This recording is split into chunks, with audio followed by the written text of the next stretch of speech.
આપ સર્વને મારા જય શ્રી કૃષ્ણ. ગાથા ચેનલ પર આજે આપણે પવિત્ર એવા શ્રાવણ માસમાં આવતી શેરમાટીની ખોટ પૂરતી પુત્રદા એકાદશીની કથા સાંભળીશું.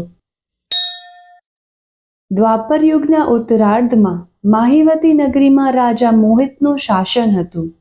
એ ઘણો ધર્મિષ્ઠ, ઉદાર, દયાળુ અને ન્યાયી હતો. પણ કોઈ સંતાન ન હોવાથી ઘણીવાર ગમગીન અને ઉદાસ થઈ જતા. રાજાએ ઘણાય ઉપાય કર્યા, પણ એની રાણીનો ખોડો ના ભરાયો. જેમ જેમ રાજાની ઉંમર વધતી જતી હતી તેમ તેમ એની ચિંતા પણ વધતી જતી હતી. એ વિચારતો કે મારા પછી કોઈ ગાદી પર બેસનાર નથી, તેથી મારા સગાઓ રાજ માટે લડાઈ કરશે અને મારી પ્રજાને સહન કરવું પડશે.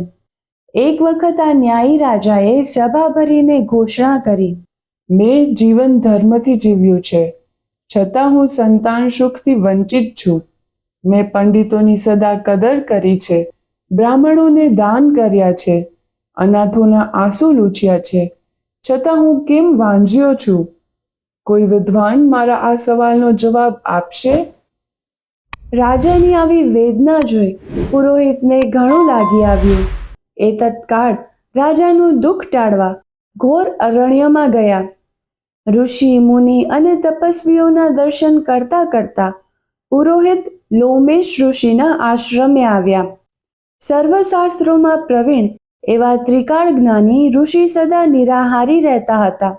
પુરોહિતે ઋષિના ચરણ ધોયા પછી પોતાના રાજાના દુઃખની વાત કરી અને કોઈ ઉપાય જણાવવા વિનંતી કરી.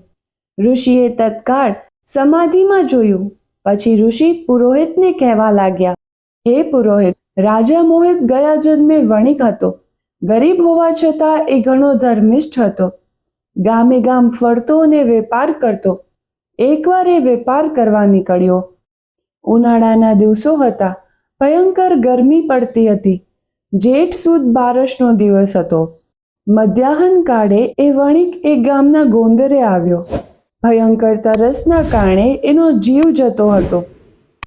ગામના ગોંદરે સરોવર જોઈને એ પાણી પીવા દોડ્યો. એ વખતે એક તાજી વિયાયેલી ગાય ત્યાં પાણી પીવા આવી.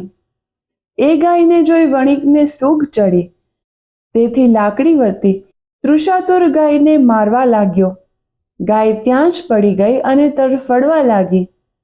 મળતા મળતા આ ગાયે વણિકને શ્રાપ આપ્યો. જોકે વણિક પોતાના સત્કર્મોના પ્રભાવે આ જન્મે રાજા બન્યો છે, પરંતુ ગાયના શ્રાપના કારણે એને સંતાન સુખથી વંચિત રહેવું પડ્યું છે. માટે હે પુરોહિત, જો રાજા શ્રાવણ સુદ 11નું વ્રત કરે તો અવશ્ય એ પરાક્રમી પુત્રનો પિતા બનશે. પુત્રદા એકાદશીના નામે પુરાણોમાં પ્રસિદ્ધ એવી આ એકાદશી વ્રત કરનારા તમામ પાપોના ક્ષય કરે છે. મહાતપસ્વી એવા લોમેશ ઋષિના આવા વચન સાંભળીને પુરોહિત ઋષિને પ્રણામ કરીને હર્ષભેર રાજા પાસે આવ્યો અને બધી વાત કરી.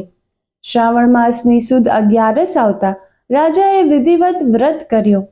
બારસના દિવસે વિદ્વાન બ્રાહ્મણોને દાન આપ્યું. આ વ્રતના પુણ્યના પ્રભાવે રાણીને ગર્ભ રહ્યો. 9 માસ પૂરા થતા દેવના ચક્કર જેવો દીકરો જન્મ્યો. બોલીએ શ્રી કૃષ્ણ કનૈયા લાલ કી જય. હે મનમોહન, હે રાધા સ્વામી, હે ગોવિંદ ગોપાલ, તમે જ સંહારક છો અને તમે જ તારક છો. અમને દુષ્ટત્વોથી બચાવીને ભવસાગર પાર ઉતારી મુક્તિ આપો. અમારું કલ્યાણ કરો. જય શ્રી કૃષ્ણ. હરિઓમ તત્સત.